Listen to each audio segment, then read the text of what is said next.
현재 이 소식으로 인해 안 그래도 XRP가 가지고 있던 잠재 가치가 대폭 급증한 것을 여러분들도 느끼셨으리라 생각합니다. 이 리플사가 얼마나 큰 그림을 가지고 있는 것인지 다시 한번 생각할 수가 있는데, 이것이 실제로 내년 구동이 되게 된다면 단편적으로 보았을 때 XRP 레저를 통해서 2.0 스테이킹이 가능해지게 될 것이며, 우리가 생각하는 것 이상의 시너지 효과를 충분히 기대할 수 있을 것으로 보이는데요. 이러한 소식들이 이제 XRP가 아닌 다른 코인에서 나왔다면 이미 두 자릿수 때 상승을 해야 되지만 전혀 꿈쩍도 안 하는 것을 우리는 확인할 수가 있습니다. 참 가격의 눌림이 심해도 너무 심하다는 것이죠. 지금 소송 중에도 보여주고 있는 리플사의 기술적, 비즈니스적 확장의 모습들을 볼 때 XRP 가격 $10 도달은 절대로 허황된 것이 아니며 충분히 도달 가능하며 지금의 시가총액은 아무런 의미가 없다는 것을 다시 한번 기억하셨으면 좋겠습니다. 구독과 좋아요, 알림 설정 부탁드립니다. 안녕하십니까. 암호화폐 정보를 전달해 드리는 닥터 비트맨입니다. 네, 목요일입니다. 어떻게 오늘 하루 잘 보내고 계신가요? 이제 최근 독감이 유행하고 있습니다. 이제 저 또한 요 며칠 좀 독감으로 엄청나게 고생하고 있는데 이 몸 관리에 항상 유념하셨으면 좋겠습니다. 이게 건강할 때는 모르는데 아파봐야 건강한 게 최고구나라는 생각이 들죠. 이 건강이 있어야 코인의 상승도 의미 있는 것 아닐까 싶습니다. 그렇지만 참 아쉽게도 오늘 코인의 가격은 이게 쉽지만은 않아 보입니다. 일단 코인 마켓캡에서 메이저 탑 10 코인들 먼저 살펴보도록 하겠습니다. 네, 일단 시가총액 1위의 비트코인의 경우는 전날 대비 1.32% 하락한 19,050달러를 나타내고 있으며, 이외에 이더리움은 1.95% 하락한 1,281달러를 나타내고 있습니다. 6위의 XRP는 1.43% 하락한 0.45달러, 8위의 에이다는 2.20% 하락한 0.35달러를 나타내고 있는데요. 비트코인의 더미넌스, 이더리움의 더미넌스 각각 살펴보게 되면 39.9%, 17.1%를 나타내고 있습니다. 그렇다면 과연 선물 투자자분들 현재 포지션 어떻게 잡고 계신지 롱숏 포지션 비율 한번 확인해 보도록 하겠습니다. 네, 일단 비트코인의 경우는 롱 포지션이 69%로 더욱 우위를 점하고 있습니다. 이더리움의 경우는 거의 비슷한데 롱 포지션이 소폭 더 우위에 점하고 있는데, XRP의 경우는 안타깝게도 숏 포지션이 51%로 더욱 우위를 점하고 있네요. 네, 이제는 상승을 좀 해주었으면 좋겠는데 참 투자라는 것이 마음처럼 쉽지만은 않죠. 이제 여러분들은 비트코인이 언제 처음 개발이 되었다고 생각을 하시나요? 이제 많은 분들이 2008년으로 알고 계실 것이라 생각합니다. 이제 그런데 그 이전부터 비트코인의 전신이라고 불리우던 것들은 이미 개발이 되고 있었는데, 지금으로부터 40년 전이죠. 1982년 데이비드 차움이라는 인물이 이캐시라는 백서를 내게 됩니다. 이때 당시 PC도 흔하지 않던 시대에 벌써 디지털 화폐를 생각해낸 것이죠.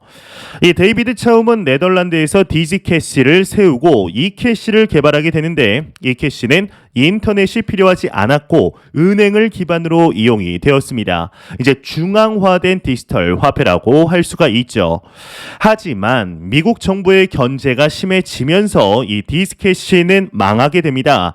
이후 디지캐시에 입사했었던 닉 제보가 1998년 비트골드의 백서를 발간하고 비트골드라는 것을 개발해내는데, 이게 이제 지금 나와 있는 비트코인 골드랑은 전혀 다르다는 거 다시 한번 말씀을 드리면서, 이 퍼즐을 풀고 비트골드를 보상으로 받는다는 점에서 오늘날의 비트코인과 상당히 유사한 모습을 보여주게 됩니다. 이제 우리가 잘 알고 있는 사토시 나카모토의 비트코인은 그 탄생의 기원이 2008년 서브프라임 모기지, 즉 금융위기에 있습니다. 화폐를 고안한 중앙화된 정부와 은행 시스템이 부패했기 때문에 탈중앙화된 화폐가 필요하다라는 것이었는데, 암호화 기술은 탈중앙화된 화폐를 운영하는 일종의 껍데기라고 할 수 있죠. 그런데 여기서 사토시 나카모토는 과연 비트코인이 오늘날처럼 널리 이용될 수 있으리라는 것을 알았을까요? 이 기술로만 보면 수많은 단점을 가지고 있는 비트코인이 이렇게까지 널리 받아들여지게 된 것을 볼 때 이제 의문이 들 수밖에는 없습니다. 이에 대한 대답은 역시 화폐의 역사에서 찾을 수가 있는데, 이 중앙화된 화폐의 문제점을 생각할 때 시대 정신은 결국 탈중앙화된 비트코인으로 옮겨가게 된 것인데, 이 비트코인을 시작으로 수많은 코인들이 생겨난 것은 결국 역사가 만들어낸 결과다라고 볼 수 있겠죠. 비트코인 맥시멀리스트들은 결국 모든 화폐 시스템이 비트코인으로 옮겨오게 될 것이고, 비트코인 위에 일종의 생태계가 만들어질 것이라고 믿고 있습니다. 이것이 사실이 될지 아닐지는 알 수 없지만 비트코인이 시대 정신을 이뤄낸 것만은 분명해 보이죠. 비트코인을 투자 자산으로 인식하는 현재 상황에서 과연 가격은 어떤 방향성을 가지게 될까요? 비트코인은 4년 반감기를 기준으로 발행량이 줄어들게 되며 이용하는 수량은 점차 늘어나게 될 것입니다. 이렇게 되면 결국 정해진 총 발행량 2100만 개 안에서 모든 사람들이 비트코인을 나눠 가져야 한다는 말이 되는데, 즉 오늘의 0.01BTC는 미래의 0.001BTC와 가치가 같아지게 된다는 결론에 도달하게 됩니다. 그리고 0.001BTC는 그보다 더 먼 미래의 0.0001BTC와 같아지게 되겠죠. 이제 지금까지 언론을 통해 나온 1BTC의 가장 큰 가격은 이제 50만 불 정도였습니다. 이를 현재 환율로 보게 되면 약 7억 원이 넘는 금액인데, 하지만 이게 시간이 지남에 따라 달러의 가치는 계속해서 하락할 것이고, 비트코인의 제한된 수량으로 1BTC의 가격은 계속해서 상승할 수밖에 없을 것입니다. 이렇게 보면은 비트코인이 얼마까지 도달할 것이라고 최종 가격을 낙인시켜버리는 것은 의미가 없어질 수 있겠죠. 비트코인의 가격을 결정하는 일종의 상수가 사실상 의미 없는 수준이 되기 때문인데, 투자 자산으로서의 비트코인은 그런 점에서 지금의 큰 가격 등락과는 상관없이 담아야 하는 필수 자산으로 볼 수 있을 것입니다. 예, 현재 글로벌 매크로 경제 상황이 최악의 측면에 있지만 그럼에도 크립토 마켓에 대한 긍정적인 분석들 지속적으로 나오고 있습니다. 1000조 원을 훨씬 뛰어넘는 자산을 운영하고 있는 미국의 투자 금융사 프랭클린 템플턴의 CEO 제니 존슨에게서 크립토 마켓에 대한 이야기가 나왔는데, 현재 침체장이 지속이 되고 있지만 그럼에도 불구하고 진입하기에는 좋은 타이밍이다라는 언급이 나왔습니다. 자세한 내용 함께 보겠습니다. 프랭클린 템플턴 CEO 암호화폐 윈터불구 시장 진입 좋은 타이밍이다 헤드라인이 장식이 되어 있습니다. 1.4조 달러를 운영하는 미국의 투자 금융사 프랭클린 템플턴의 CEO 제니 존슨의 경우는 코인데스크와의 인터뷰를 통해 블록체인 기술이 전통 금융사에 막대한 영향을 미칠 가능성이 있다고 경고했다고 합니다. 그는 업계 내 암호화폐에 대한 관심이 엄청나다. 그러나 약간의 주저함도 있다. 해당 업계가 ESG 문제, 지속 가능성, 기회 및 책임감에 대해 어떻게 접근할지 아직 명확하지 않다고 설명을 하였는데요. 이어서 암호화폐 업계는 매우 복잡하다. 앞으로 5년 이상 이익을 내지 못할 수도 있다. 그러나 의미 있는 제품을 개발하기 위해서는 해당 업계를 이해해야 한다며, 우리는 이 업계 안에 있어야 한다. 업계가 현재 암호화폐 윈터를 겪고 있지만 지금은 진입하기 좋은 타이밍이라고 덧붙였다고 합니다. 현재 이제 크립토 윈터 침체장이 지속되고 있지만 그럼에도 불구하고 이러한 하락장을 오히려 기회로 보는 기관 투자자들의 진입은 가속화되고 있습니다. 이러한 시그널들이 계속 나옴에도 불구하고 놀라우리만큼 개인 투자자들은 관심이 없는 상태인데, 이에 글로벌 경제 일간지이죠. 이 블룸버그에서도 이러한 CEO의 견해에 힘을 실어주는 소식이 나왔습니다. 비트코인이 10만 달러에 도달하는 것은 시간 문제다라는 것인데, 자세한 내용 함께 보겠습니다. 블룸버그 분석가 비트코인 10만 달러 도달은 시간 문제이다 헤드라인이 장식이 되어 있습니다. 핀 볼드에 따르면 블룸버그 인텔리전스의 마이크 맥글론 상품 전략가의 경우는 10월 17일 스탠스베리 리서치와의 인터뷰에서 비트코인은 금, 국채 등 다른 자산과 같은 시기에 강세장에 진입할 것이며 10만 달러 도달은 시간 문제이다. 현재 100주 및 200주 이동평균선 기준 저점에 위치해 있다. 과거 저점이 3,000달러였다면 현재 저점은 19,000달러로 현재 크게 할인이 되어 있다. 연준의 긴축 정책이 완화될 것으로 예상이 되며 이때 암호화폐 시장이 강세장에 돌입할 것이라 이야기를 했다고 하네요. 현재 연준의 긴축 정책이 완화될 것이라는 예상에 대해서 여러분들은 어떻게 생각하시나요? 이제 당연히 저도 그랬으면 좋겠지만 현재의 상황을 돌이켜본다면 올해 FOMC가 이제 두 번이 남았죠. 11월, 12월 이렇게 두 번이 남았는데 이 두 번 모두 75bp 인상이 될 가능성이 높으며 2023년 중반 정도는 가야 연준의 기조가 다소 누그러지지 않을까 생각이 듭니다. 미국의 경제가 생각보다 무너지지 않았으며 인플레이션은 계속해서 상승 중이니 말이죠. 참 쉽지 않은 상황들이 반복이 되고 있는데 일단 미국의 기술주와 높은 상관관계를 보이는 크립토 마켓 또한 매크로 경제 상황에 당분간은 영향을 받을 수밖에 없을 것으로 보이는데 이런 쉽지 않은 상황 속에서도 우리 게르게 코인 리플 XRP에 관한 소식 지속적으로 나오고 있습니다.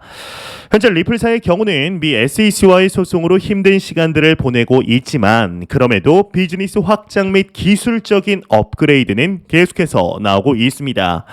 예, 이미 보신 분들도 계시지만 이제 놀라운 소식이 약 3일 전 나오게 되었는데 앞으로 이더리움과의 호환 또한 가능해질 것으로 보입니다. 자세한 내용 함께 보겠습니다. 리플 EVM 호환 XRP 레저 사이드체인 테스트 시작 내년 출시 목표이다. 헤드라인이 장식이 되어 있습니다. 암호화폐 전문 미디어 코인데스크에 따르면 리플의 경우 리플 기반 퍼블릭 체인 리플 레저 메인넷에 EVM 호환 사이드체인을 도입하기 위한 테스트를 진행 중이라고 밝혔다고 합니다. 리플의 이번 테스트는 총 3단계를 거쳐 진행되게 되는데 현재 XRP 레저 개발자들이 데브넷에서 첫 단계를 진행 중인 것으로 전해졌다고 합니다. 이와 관련 데이비드 슈왈츠 리플 최고 기술 책임자의 경우는 우리의 목표는 2023년 XRP 레저 메인넷에 EVM이 호환되는 사이드 체인을 갖는 것이라고 설명하였는데 EVM은 이더리움에서 스마트 컨트랙트를 실행하는 소프트웨어로 EVM 호환은 타 블록체인에서 이더리움 스마트 컨트랙트를 불러올 수 있다는 것을 의미하게 된다고 하네요. 현재 이 소식으로 인해 안 그래도 XRP가 가지고 있던 잠재 가치가 대폭 급증한 것을 여러분들도 느끼셨으리라 생각합니다. 이 리플사가 얼마나 큰 그림을 가지고 있는 것인지 다시 한번 생각이 드는데 이것이 실제로 구동이 되게 된다면 단편적으로 보았을 때 XRP 레저를 통해 2.0 스테이킹이 가능해지게 될 것이며 우리가 생각하는 것 이상의 시너지 효과를 충분히 기대해 볼 수 있을 것으로 보이는데요. 이러한 소식들이 XRP가 아닌 다른 코인에서 나왔다면 이미 두 자릿수대 상승을 해야 되지만 전혀 꿈쩍도 안 하는 것을 확인할 수가 있습니다. 참 가격의 눌림이 심해도 너무나 심하다는 것이죠. 지금 소송 중에도 보여주고 있는 리플사의 기술적, 비즈니스적 확장의 모습들을 볼 때 XRP 가격 10달러 도달은 절대로 허황된 것이 아니며 충분히 도달 가능하며 지금의 시가총액은 아무런 의미가 없다는 것을 다시 한번 기억하셨으면 좋겠습니다. 이제 얼마 전 크립토퀀트가 현재 비트코인의 가격이 2018년 약세장 후반부와 유사하다는 분석을 내놓았습니다. 이제 차트를 보면 비트코인은 삼각 수렴을 만들다 급락하며 최악의 바닥을 다지고 있는데 그러한 면에서 지금의 수렴하는 흐름은 거래량 감소와 함께 가격 급락을 가져올 가능성이 높을 것으로 보이죠. 이렇게 된다면 비트코인의 찐 바닥을 보게 될 텐데요. 이제 개별 코인마다의 차이는 있겠지만 전체 하락장에서는 사실상 유사한 흐름을 보이게 됩니다. 따라서 특정 알트코인이 오른다고 지나치게 관심을 가질 필요는 없는 것이죠. 오히려 이럴 때일수록 비트코인을 지켜보면서 추가적인 투자를 하는 것이 더 나은 선택일 수 있습니다. 특히나 빗썸이나 업비트의 경우는 가두리로 올리는 경우가 있어 종종 주의가 필요한데 비트코인은 주기적으로 신고점 기준 85%까지 하락하는 모습을 보여왔습니다. 이런 관점에서 보면은 비트코인의 신고점이었던 8,270만 원에서 85%까지 하락한 1,240만 원까지 하락이 가능한데요. 이제 비트코인이 1만 달러를 내주고 최대 이제 8,000달러까지 하락할 수 있다는 말이 아무 근거가 없이 나온 말이 아니라는 것을 알 수가 있습니다. 이제 그렇지만 오히려 지금은 코인을 주워 담아야 할 시기이지 멀리하거나 손절할 시기가 절대로 아닙니다. 2018년 마이너스 90%를 찍어보았던 사람으로서 지금은 오히려 기회인 것이죠. 이러한 말을 한다면 코인에 미친놈이다 라고 할 수 있겠지만 원래 코인 투자라는 게 그렇습니다. 이게 1억 원을 투자해서 1,000만 원 남는 상황을 견딜 수 있는 사람이 해야 하죠. 그러려면 매일 말씀드리지만 내가 들고 있는 코인에 대해서 여러분들이 확신이 있어야 하며 남들이 뭐라고 하든 똥꼬집이라고 불리울 만한 각자의 투자 철학이 명확하게 있어야 합니다. 또한 남들에게 5분 이상 내가 왜 이 자산에 투자를 했는지 명확하게 유치원생들이 알아들을 수 있을 정도로 설명을 할 수 있어야죠. 이제 유치원생도 알아들을 만하게 설명을 한다는 것은 내가 투자한 자산에 대해서 확실하게 이해하고 있기 때문에 완벽한 이해를 바탕으로 쉽게 풀어서 설명이 가능하기 때문에 이런 말이 나오는 것인데 그래서 코인에 투자를 하려면 알트코인 투자도 물론 좋지만 리스크 관리 차원에서 비트코인과 이더리움을 일정 부분 포함시켜야 한다 생각합니다. 이 비트코인이 아니라 수익도 없는 이상한 프로젝트를 골라서 마이너스 90%를 맞고 견디는 일은 정말 못할 일이죠. 특히나 우리 애증의 코인 리플 XRP의 가격이 저 모양인데도 이제 여전히 투자자분들이 버티는 이유는 믿음이 있기 때문입니다. 아무리 가격적인 측면 우리를 힘들게 하더라도 리플사의 비즈니스는 확장이 되며 ODL을 통해 실제적인 매출을 일으키고 음모론이라고 치부하던 것들이 하나둘씩 실현되는 것들을 보면서 XRP의 가격이 지금은 쉽지 않지만 언젠가 오르리라는 투자자들의 믿음이 있기에 버티고 있는 것입니다. 특히나 비트코인은 다른 코인과는 완전히 다른 아우라가 있습니다. 그 배경을 역사적 흐름에서 해석하지 못하면 비트코인을 매수하는 것은 절대로 쉽지 않을 수 있습니다. 현재 우리는 이제 전례가 없을 정도로 힘든 경제 상황 가운데 직면해 있죠. 이제 내년 2023년도에는 최악의 경기 침체 그리고 스태그플레이션이 확실하게 올 것이라는 국제 기구들의 전망 또한 쏟아지고 있습니다. 하지만 우리는 명확하게 알아야 합니다. 위기 속에 영웅은 탄생하며 위기 속에 우리의 자산 성장의 기회는 무조건 찾아오게 됩니다. 매 영상 말씀드리지만 절대로 단기적인 시각으로 이 시장을 바라보지 마시며 장기적인 시각으로 또한 오랜 시간 동안 함께할 수 있는 여유 자금을 통하여 투자를 진행하시길 진심으로 바라보겠습니다. 제가 준비해온 소식은 여기까지입니다. 영상 도움이 되셨다면 구독과 좋아요 그리고 광고 한 편만 처음부터 끝까지 시청 부탁드립니다. 이 채널은 오직 광고 수익으로 운영이 되게 됩니다. 항상 영상 시청해 주시는 시청자분들, 구독자분들 너무나 감사드립니다. 오늘 남은 시간도 잘 마무리하시길 바라면서 저는 더욱 도움이 되는 영상으로 찾아뵙도록 하겠습니다. 지금까지 닥터 비트맨이었습니다. 감사합니다.